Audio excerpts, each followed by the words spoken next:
검찰개혁의 구체적인 키워드가 조국 법무부 장관의 2차 검찰개혁안 발표를 통해서 나왔습니다. 관련해서 정치권 반응은 어떤지 김영준 명지대 교수 그리고 차재훈 부산 가톨릭대 교수 두 분 모시고 오늘 이야기 나눠보겠습니다. 어서 오십시오. 네, 안녕하세요. 안녕하세요. 안녕하세요. 지금 청와대와 정부 여당이 검찰개혁에 모두 속도를 내는 이런 모습입니다. 조국 장관, 무슨 일이 있어도 이번에는 끝을 보겠다 이런 각오인데요. 관련 영상 먼저 보고 본격적인 대담 시작하겠습니다.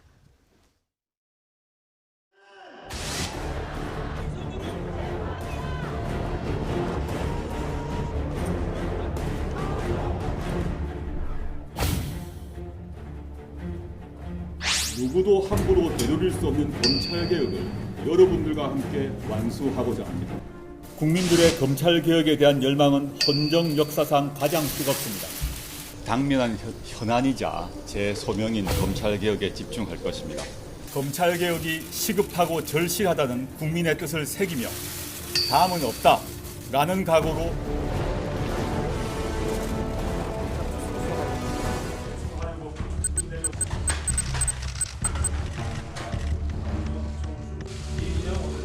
검찰개혁의 방향과 시간이 정해졌지만 가야 할 길은 멉니다.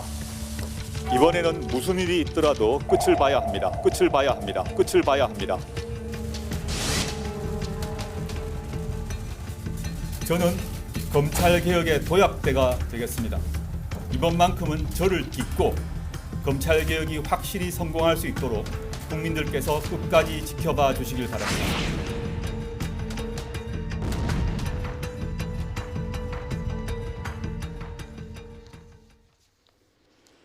네, 다음은 없다. 검찰개혁의 끝을 보겠다. 조국 법무부 장관이 오늘 2차 검찰개혁안을 발표를 했습니다. 일단 가장 중요한 내용이 특수부 폐지를 통한 권한 축소. 이 부분을 주목해서 봐야 될 것 같습니다. 지난주에도 강조했듯이 검찰개혁의 핵심적인 게 비대화된 검찰의 권력 구조를 어떻게 축소시키느냐라는 문제 아닙니까? 그중에 핵심이 특수부에 대한 축소 그리고 직접 수사를 담당하고 있지 않습니까? 특별수사부가.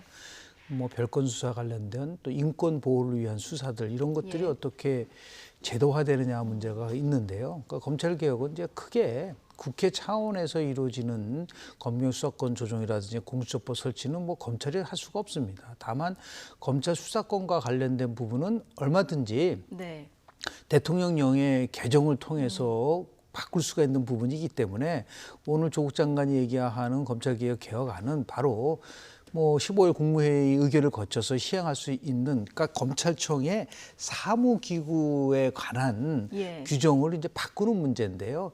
역시 핵심은 특수부를 축소시키는 부분들, 그리고 이제 명칭을 반부패 수사로 이제 바꾸는 부분들이 있거든요.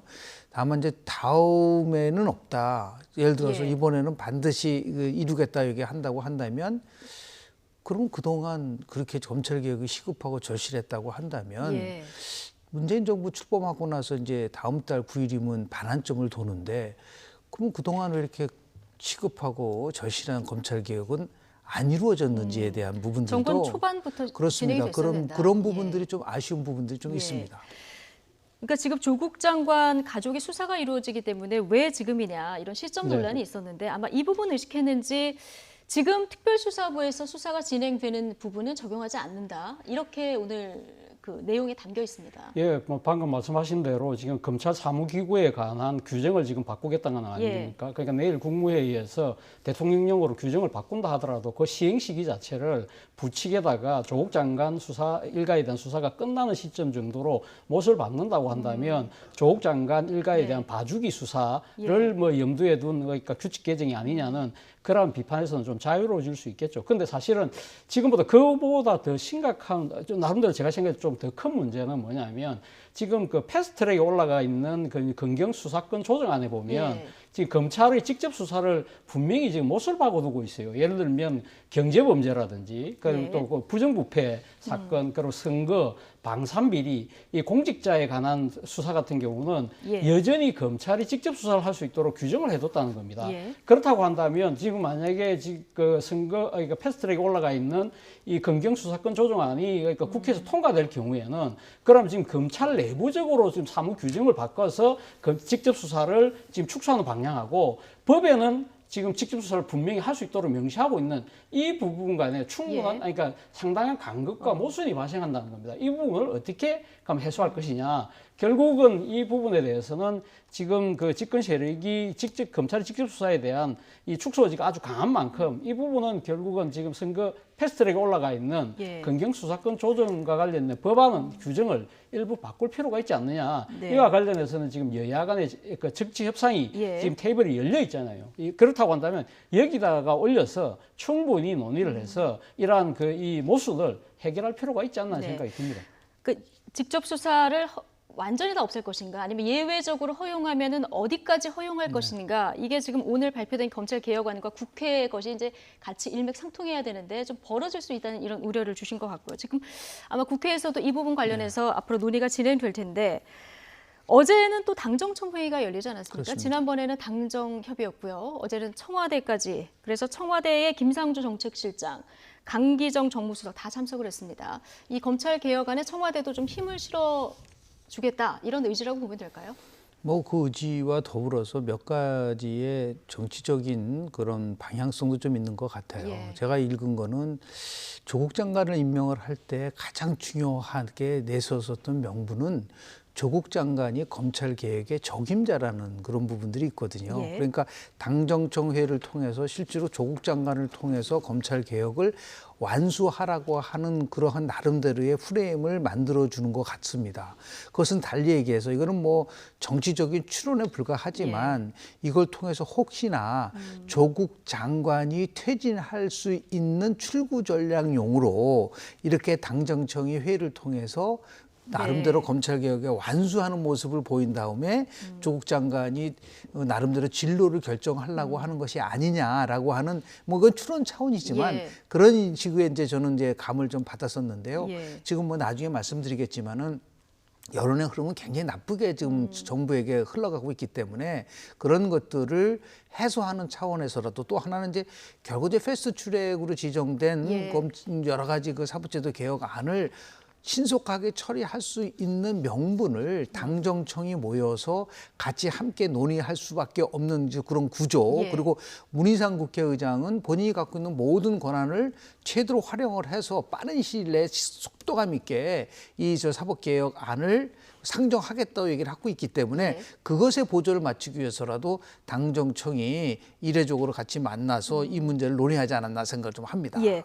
조금 전에 얘기해 주신 여당의 출구 전략 아니냐 이 부분. 오늘 뭐 한국당에서도 비슷한 네. 얘기가 나왔고요. 손학규 대표도 이게 조국 장관의 명예퇴진을 위한 검찰 개혁안이 돼서는 안 된다 이런 의혹의 시선을 당장 보냈거든요. 이 부분은 어떻게 보십니까? 사실 뭐 지금 정부 여당 입장에서는 이게 조국 사태, 조국 장관 일가와 관련된 의혹으로 지금 국민 여론이 상당히 양단되고 있는 이런 상황, 상당히 좀 부담스러울 수밖에 없는 상황이지 않습니까? 예. 그렇다고 해서 지금 조국 장관이 갑자기 아무런 명분도 없이 사퇴할 수도 없는 상황이다. 그렇다고 한다면 조국 장관이 그러니까 사퇴를 만약에 자진 사퇴의 형태를 취한다 하더라도 충분한 명분을 가질 필요가 있다. 그렇다고 한다면 조국 장관이 그러니까 임명된 이유가 뭡니까? 그것이 만약에 검찰개혁이라고 한다면 네. 지난번 문재인 대통령이 이야기했다시피 절차적 해결을 통해서 사태를 해결하는 방식이라고 한다면 결국 그 절차적 해결이라는 것은 검찰개혁에 대한 완성이다. 그렇다고 한다면 내일 지금 국무회에서 지금 검찰과 그 사무규정을 바꿔서 여러 가지 검찰의 그 힘을 빼고 그리고 또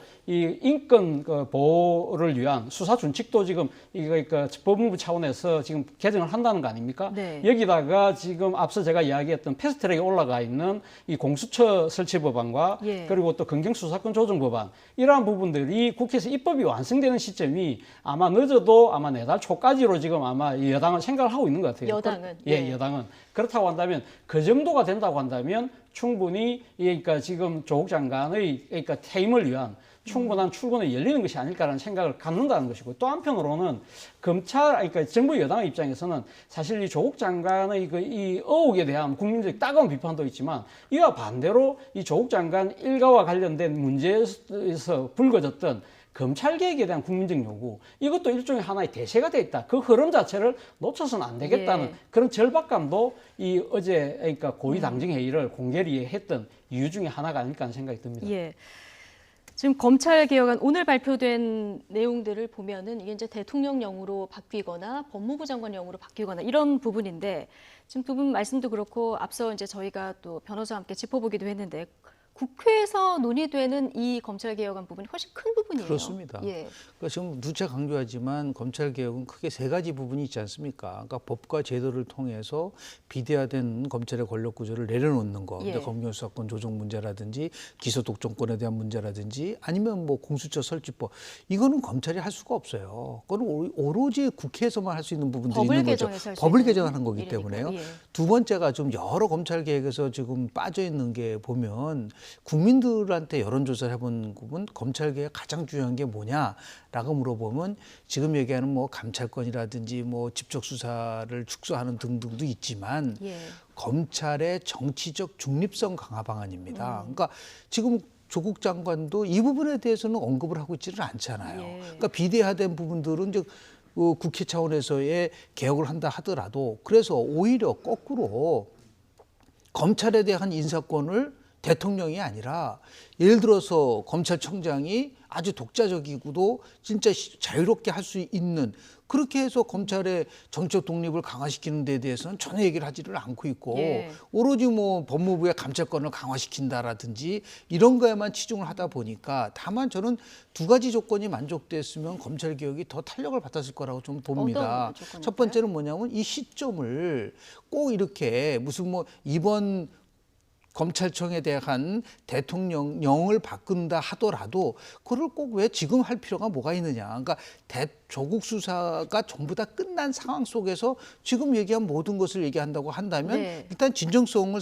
많은 국민들이 생각할 텐데 꼭 이 시점에서 해야 된다는 거는 보이지 않게 간접적으로 압박을 받을 수 있는 부분들도 있고요. 예. 두 번째는 뭐냐면 이 개혁을 꼭 왜 조국 장관이 해야 되느냐. 오히려 조국 장관이 스스로 그랬잖아요. 자기는 만신창이가 됐다고 얘기를 하는데 오히려 더 훨씬 더 적임자를 골라서 검찰 개혁을 한다고 한다면 시점과 내용과 예. 더불어서 누가 주도하느냐라는 이 삼박자를 좀 잘 조화를 이뤘으면은 국민들이 봤을 때 아, 정말 국민이 원하는 검찰 개혁이 이루어질 수 있구나라는 예. 생각이 들지만 이런 세 가지 모두가 지금 부족하기 때문에 뭐 일부 야당에서는 뭐 가짜 검찰 개혁이다 아니면 조국 구학이다 이 중요한 검찰 개혁을 그런 식으로 논쟁이 벌어지는 것에 대해서 참 안타깝다는 말씀을 좀 드립니다. 예. 지금 나오고 있는 여러 가지 검찰 개혁안에 대한 여야의 시각은 확연히 갈리고 있습니다. 검찰 개혁과 관련해서 민주당은 국민의 1호 명령이다. 자, 한국당은 대한민국이 조국 공화국이 되고 있다. 이렇게 비판하고 나섰는데 함께 듣고 오시겠습니다. 검찰 개혁을 위한 광장의 열망이 거대한 해일처럼 국회를 향해 몰려오고 있습니다. 지난 주말 서초동에서는 말 그대로 검찰 개혁을 위한 최후 통첩을 했습니다. 국민의 명령을 집행하기 위해서 즉시 검찰 개혁부터 회답을 기다리겠습니다. 회답을 기다리겠습니다. 기어코 독재의 길로 가겠다는 것입니까? 자신이 검찰의 수사를 받고 있는 피의자임에도 불구하고 끝을 보겠다면서 끝을 봐야 합니다. 끝을 봐야 합니다. 대놓고 검찰을 겁박하고 있는 상황입니다.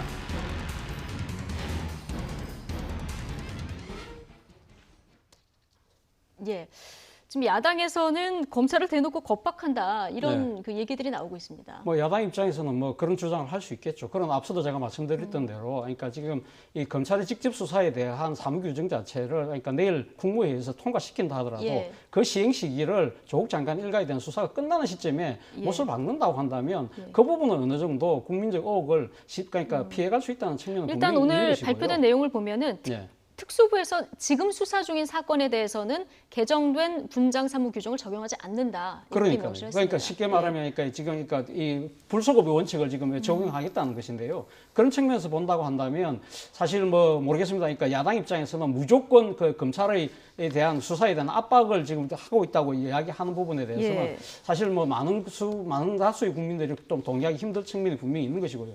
앞서도 제가 말씀드렸던 대로 그러니까 조국 사태와 관련돼서 이 지금 조국 일가의 여러 가지 그러니까 지금 특검과 반칙에 대한 예. 비판과는 별개로 그리고 조국 일가에 대한 검찰의 전격적인 수사 그리고 과도한 수사 이런 부분들로 의해서 불거졌던 이 검찰 개혁에 대한 그러니까 국민적인 또 다른 요구 이러한 부분들은 야당도 수용할 필요는 있는 것이고 귀를 기울일 필요는 있는 것이거든요. 사실 이 검찰 개혁이라는 부분은 지금 자유한국당이 집권하던 시절에도 검찰 개혁에 대한 꾸준한 작업들을 추진해 왔던 그렇죠. 부분이기 예. 때문에 이 부분을 그냥 그러니까 조국 그러니까 일가의 뭐 보호용이라는 식으로 정치적으로 단정을 하고 모든 것을 거부한다. 예. 이러한 부분들은 모르겠습니다. 그러니까 지금 보수 지지층들이 상당히 결집하고 있지만 과연 보수 혁신이라는 차원에서 봤을 때 그것이 바람직한 모습인가에 대해서는 아마 지지층 입장에서도 의견이 갈리지 않을까 생각이 듭니다. 예.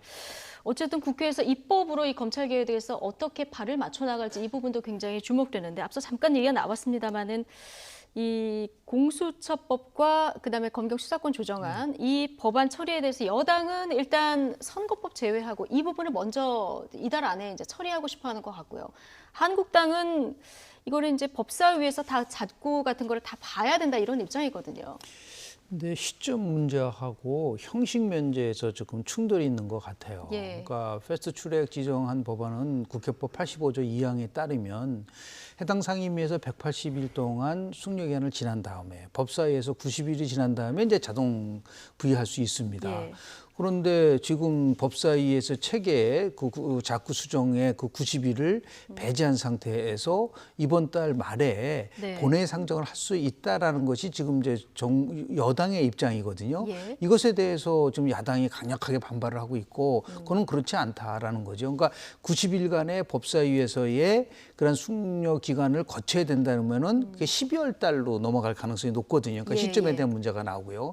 두 번째는 처음에 이러한 패스트 트랙을 할 때 여야 4당이 합의한 내용이 있습니다. 그럼 뭐 잘 아시다시피 김관영 전 바른미래당 원내대표도 뭐 얘기를 하고 있지만 선거법 개정안을 통과한 다음에 후 사법개혁에 대한 그 패스트 트랙에 대한 투표를 하자고 했는데 예. 이것을 동시에 만약에 처리하거나 동시에 처리하거나 아니면 먼저 하자. 먼저. 근데 예. 이것을 만약에 바꿔버린다고 했을 때 그동안 여야 4당의 공조가 무너질 수밖에 없는 것이고 예. 정의당도 이 부분에 대해서는 동의하기가 어렵다라는 입장을 얘기를 하고 있기 때문에 이것을 어떻게 정치적으로 해결할 수 있냐라는 것이 이제 지금 여당이 갖고 있는 딜레마라고 보는데 거꾸로 얘기하면 그만큼 빨리 사법개혁의 나름대로의 성과를 내서 그것을 토대로 현재의 지금 꼬인 정국을 풀어보겠다라고 하는 예. 그러한 정치적 의도가 분명히 저는 있다고 봅니다. 이제 그래서 이것이 결국은 뭐 문희상 의장이 이제 정치협상 회의를 이제 주도를 하면서 어떻게 이제 풀어갈 것이냐라는 대숙제를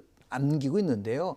제가 볼 때는 먼저 그 사법개혁 패스트 트랙안을 지정해서 네. 본회의에 상정하는 것은 결코 만만치 예. 않은 과제라고 저는 봅니다. 예. 자, 그런데 한국당 같은 경우도 지금 뭐 사개특위도 있었고 예. 그 기간 동안 뭔가 공수처법을 그러면 어떻게 할 것인지 네. 그다음에 수사권 조정을 어떻게 할 것인지 이런 안을 내놔서 협의가 됐을 텐데 지금 어떤 안도 내놓지 않고 있어서요. 그렇죠. 그러니까 지금 그러니까 사법개혁과 관련된 그러니까 정부 여당의 움직임에 대해서 일종의 그러니까 검찰 장악이라는 생각으로 지금 그러니까 자유한국당 그동안 봐왔지 않았습니까? 예. 그렇기 때문에 사실 국회 논의 테이블에 전혀 그러니까 동참을 하지 않았다는 것이죠. 바로 그 때문에 자유한국당을 배제한 상태에서 패스트트랙법이 올라갔다는 부분이고요.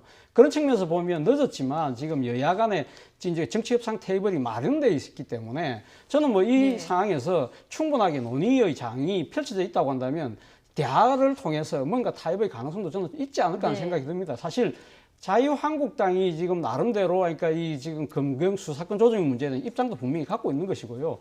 또 공수처 문제에 대해서는 상당히 근본적으로는 부정을 하고 있지만 그럼에도 불구하고 검찰의 정치적 중립과 독립에 대해서는 어떤 식의 대안을 모색해야 된다는 생각도 분명히 갖고 있는 만큼 이 부분에 대해서는 지금 전면적으로 거부할 것이 아니라 지금 이왕 올라와 있는 법안에 대해서 논의 장이 있다고 한다면 거기에 들어와서 이야기를 할 필요가 있다는 생각이 듭니다. 예.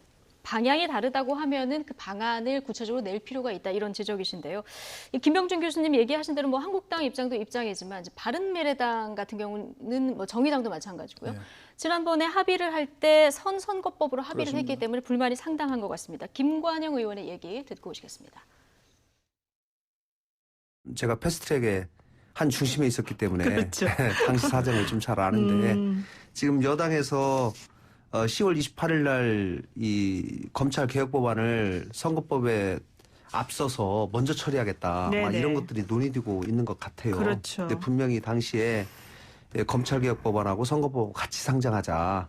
그리고 선거법을 먼저 상정하겠다. 이 검찰 개혁 법안만 처리하고 선거법이 부결될 그런 상황이 예상이 되기 때문에 네네. 소위 먹튀할 가능성이 있다. 이제 이런 문제 제기가 있었어요. 네. 그래서 이제 당시 저도 당시 그 홍영표 원내대표와 협상을 하면서 분명히 이거는 명확하게 해야 된다. 선거법을 먼저 상정하고 그리고 나서 같은 날 상정을 하더라도 표결 순서를 그렇게 해야 된다라고 이제 합의한 바가 있는데 네네. 지금 어쨌든지 간에 검찰 개혁 법안을 먼저 지금 상정하겠다라고 논의가 되고 있는 것에 대해서는 저는 대단히 유감이다라고 생각을 유감이세요? 하고.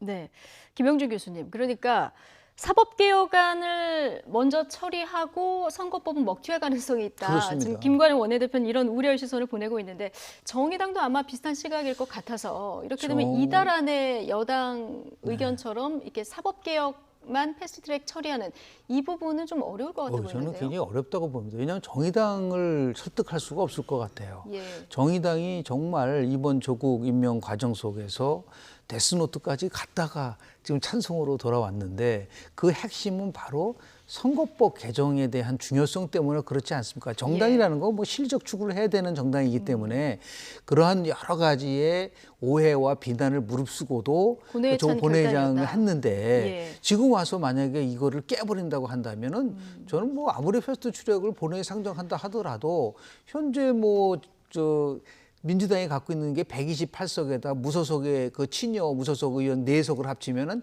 약 한 132석, 135석밖에 안 되거든요. 예. 뭐 과반수 이상이 절대적으로 부족하기 때문에 이것은 그렇게 무리하게 할 것 같지는 않고요. 일종의 협상을 전제로 한 보이지 않는 전술적 차원에서 나온 말이라고 보고요. 실제로 행동하기에는 뭐 굉장히 어려움이 저는 많을 거라고 봅니다. 근데 근데- 문희상 국회의장은 조금 속도를 낼 것 같은 이런 언급을 기존해서요. 그렇죠. 그러니까 지난번 그러니까 초월에 예. 그러니까 모임 때도 지난주 초월에 모임 때도 그러니까 문희상 의장이 이달 아니면 내달 초 지금 이제 그러니까 이 본회의에 그러니까 패스트트랙 올라와 있는 사법개혁 법안, 예를 들면 공수처 설치 그리고 또 검경수사권 조정 문제 뭐 이런 법들을 지금 처리하겠다는 의사를 밝혔는데요. 여기에 대해서는 지금 자유한국당 강하게 반발하고 있지 않습니까? 예. 그렇지만 이제 앞서도 제가 말씀드린 대로 지금 여야 간의 정치 협상 회의가 열리고 있다. 그렇다고 한다면 뭐 이 한국당이 사실 원래는 참석하기로 했다가 지금 또 한 발 뺀 상태이기는 합니다만 어쨌든 한국당도 지금 동의하에서 만든 그러니까 예. 장이기 때문에 충분히 저는 뭐 협상을 통한 합의 가능성은 있다고 보고요. 그리고 앞서 말씀하신 정의당의 곤혹스러운 처지를 말씀하셨는데 정의당 입장에서도 그렇다고 해서 그러면 지금 이 검찰 개혁에 관한 법들을 그럼 먼저 처리하는 부분에 가면 이 발을 뺄 수 있을 것인가? 이 부분도 그렇게 쉽지는 않은 문제라고 봅니다. 왜냐하면 지난번 조국 장관 임명에 대해서 동의한 이유가 뭡니까? 뭐 속내는 선거법 때문에 했다고 하지만 공식적으로 내세운 명목은 검찰 개혁에 대한 동의였거든요. 그리고 또 앞서도 제가 여러 번 말씀드렸습니다만 조국 장관 일가와 관련된 이 비판의 여론 못지않게 검찰 개혁에 대한 강한 국민적 요구가 지금 확인된 상태라고 한다면 네. 그동안에 그러니까 이 민주당과 같은 공동 보조를 채워왔던 이 친여 이 야권 입장에서는 상당히 고민이 깊어질 수밖에 없는 대목이라고 볼 수 있겠습니다. 예. 결국 정의당이 또 나중에 표결에 붙여질 때도 어떻게 할지 이 정의당 선택을 또 한번 주목해 봐야 되는 이런 상황이 됐습니다. 어쨌든 검찰 개혁 그리고 조국 장관 일가에 대한 수사가 지금 몇 달째 지금 전국에 이슈가 된 이런 상황인데 여론의 흐름이 어떻게 변화하고 있는지 좀 살펴보겠습니다. 오늘 나온 YTN 리얼미터 여론조사 결과를 좀 보시겠습니다. 문재인 대통령 국정수행 평가. 자, 10월 첫째 주에 비해서 지난주를 보면은요. 부정평가가 56.1%까지 올랐고요. 긍정평가가 41.4%까지 떨어졌습니다. 어떻게 보십니까? 두 가지의 흐름이 나타나고 예. 있는데요. 하나는 우리가 보통 말하는 이제 데드크로스라는 거는 부정평가가 긍정평가보다 앞설 때 쓰는 용어거든요. 예. 이 데드크로스가 보시는 바와 같이 계속해서 고착화되고 있다는 부분들이 나오고 있고요. 저 조사를 보면은 이번 YTN이 7월 7일, 8일, 10일, 11일에 걸쳐서 4일에 걸쳐서 이루어졌어요. 예. 근데 11일 날 조사 내용이 굉장히 정부로서는 좀 아픈 부분입니다. 일간, 전체적으로는 예, 일간 41.4지만 실제로 일별로 보면 40.4%까지 떨어졌거든요. 아. 저게 그렇게 되면 대통령이 대선 때 얻은 41.1%보다도 훨씬 낮은 숫자란 말이에요. 저거는 대통령의 국정 운영에 대한 평가에 대한 것이 아니라 저런 만약에 추세로 간다면 다음 주 YTN 우리 조사에서 대통령 국정 운영 지도가 30%대로 떨어질 수 있다는 선행지수의 그런 부분들을 보여줘서 더욱더 지금 정부 여당이 굉장히 고심하는 부분이라고 보고요. 두 번째 흐름은 대통령 국정 운영 수행에 있어서의 데드크로스의 고차와 더불어서 탈민주당의 현상이 지금 가속화되고 있다는 겁니다. 예. 그러니까 민주당과 지금 자유한국당의 지지율 격차가 0.9%포인트로 완전히 좁혀들었어요. 그러니까 이번 조사에서는 오차 범위가 플러스 마이너스 2.5%포인트라면 이거는 어느 정당이 앞섰다고 보기가 어려운데 하나는 가장 큰 흐름은 중도층의 반란이다. 그러니까 지금도 보면은 문재인 대통령 국정 수행에서 중도층이 부정이 굉장히 높게 나오고 있고요. 예.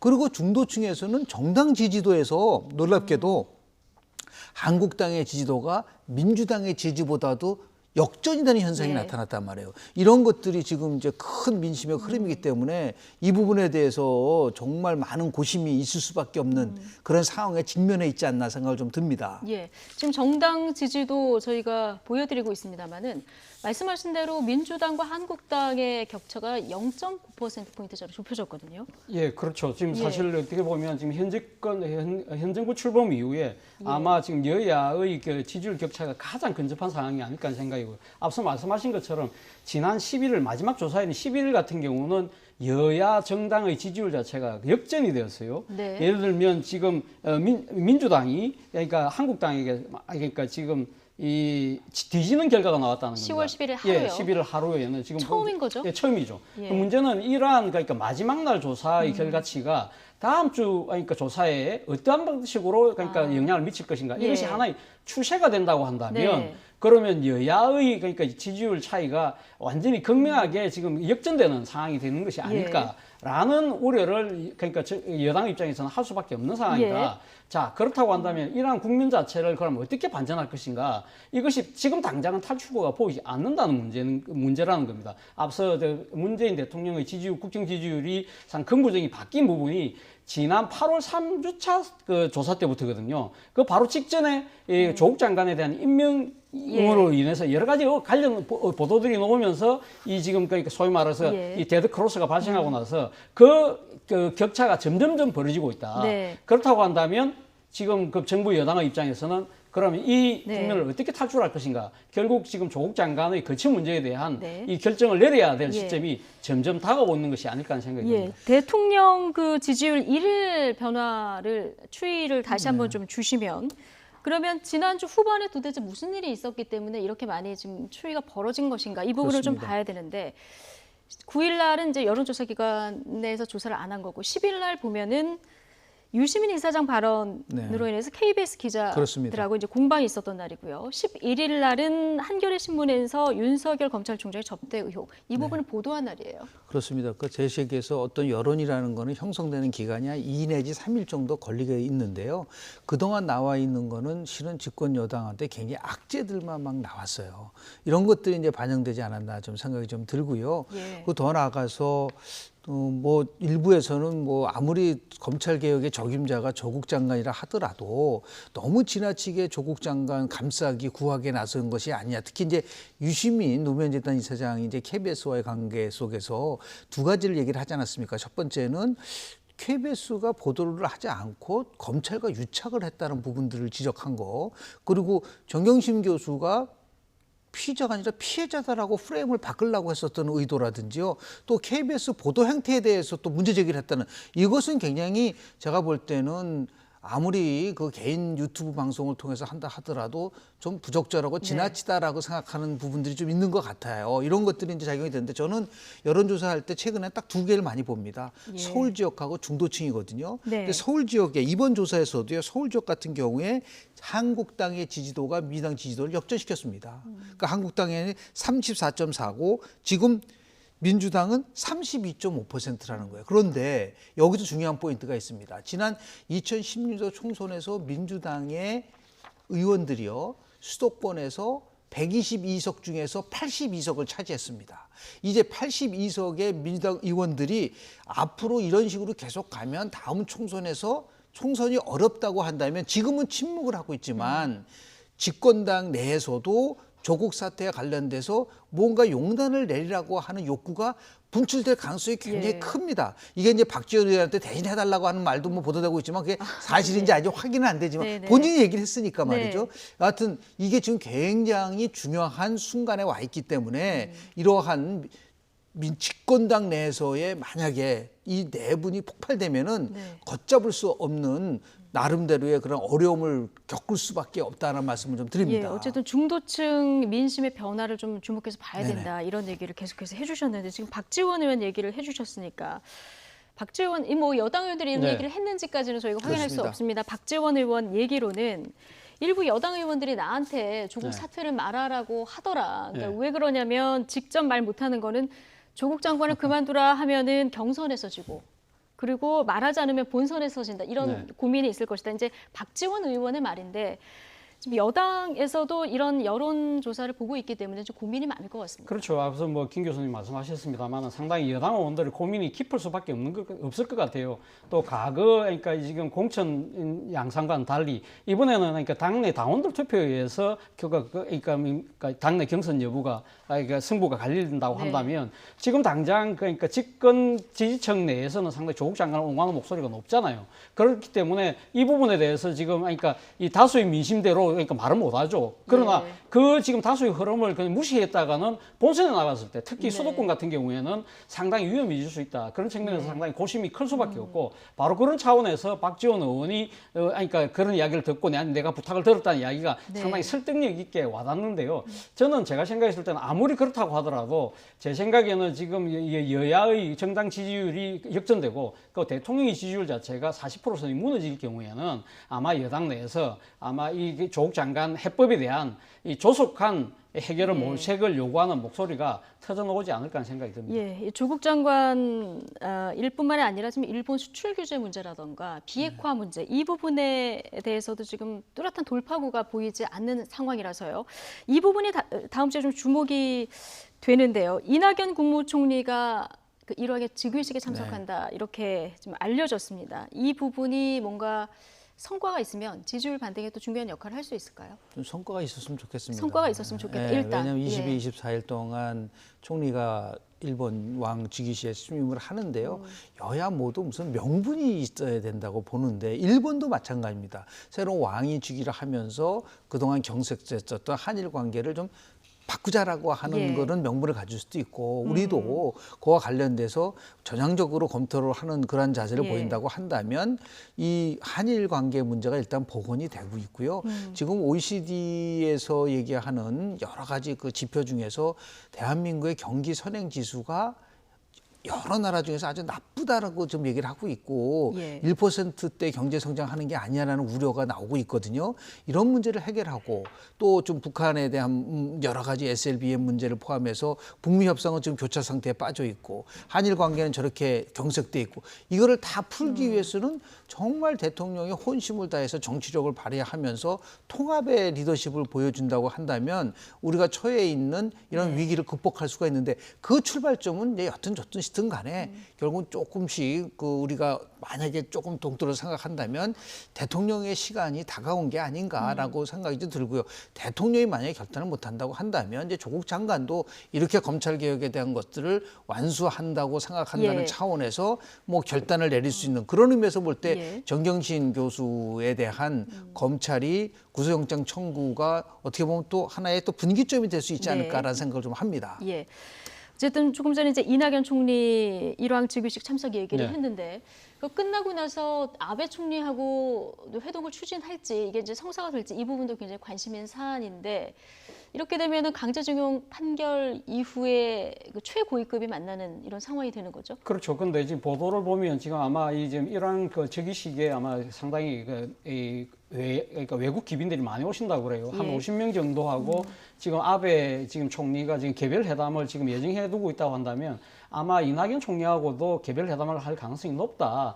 그럼에도 불구하고 앞서 그 김민주 교수님이 상당히 좋은 성과가 있길 저도 바랍니다만 그럼에도 불구하고 상당히 그 결과는 그렇게 낙관할 수는 없을 거라는 생각이 듭니다. 상당히 이 지금 그 어느 정도의 상당히 그 낙관적인 결과를 예상했다고 한다면 아마도 이낙연 총리보다는 문재인 대통령이 직접 갔을 것인데 그렇지 않은 걸 본다고 한다면 이낙연 총리가 일종의 그동안에 양국 간에 좀 속에 담아뒀던 이야기를 좀 서로 털어내놓고 일종의 해결을 모셔갈 수 있는 단초를 만드는 그런 쪽에 좀 더 그러니까 방점을 찍고 방해를 하지 않을까 하는 생각인데 어쨌든 지금 이낙연 총리는 알려졌다시피 상당히 지일파지 않습니까? 예. 그러니까 일본 그러니까 도쿄 특파원을 오래 했고 그리고 또 아베 총리하고도 개인적인 연이 상당히 있다고 그래요. 아베 총리가 그러니까 평의원 시절에 한국에 와가지고 같이 소주잔을 기울이면서 상당히 서로 간의 그러니까 정치적 현안을 주고받고 서로 도와주는 그런 관계였다고 한다면 이러한 개인적인 인연들을 바탕으로 해서 양국 간에 뭔가 해결의 실마리를 만드는 그러한 방이 되었으면 하는 바람입니다. 네. 그 나루히토 짧게요. 일환이요. 예. 네. 의회에 한일 관계를 풀 수 있는 명분을 줄 수도 있어요. 그리고 지금 바로 문재인 대통령과는 못 만납니다. 그러니까 예. 총리가 만나서 잘 교척이 되면 11월 달에 우리 부산에서 예. 아세안 특별회담이지 않습니까? 그때 자연스럽게 만날 수 있는 거. 저는 두 가지 면에서 좀 긍정적으로 봤으면 좋고 정말 좋은 결실이 이루어졌으면 좋겠다라고 네. 하는 바람을 좀 말씀드립니다. 네, 일본 일왕은 아베 총리하고 다르게 과거사 문제에 대해서 사과 인색하지 그렇습니다. 않기 때문에 네. 일단 한 걸음에 다갈 수는 없을 것이고 지1파죠. 이낙연 총리가 일단 가서 뭔가 한일 갈등 해결의 단초라도 좀 마련할 수 있었으면 하는 바람을 가져보겠습니다. 자, 김영준 명지대 교수 그리고 차재원 부산 가톨릭대 교수 두 분과 함께했습니다. 고맙습니다. 네.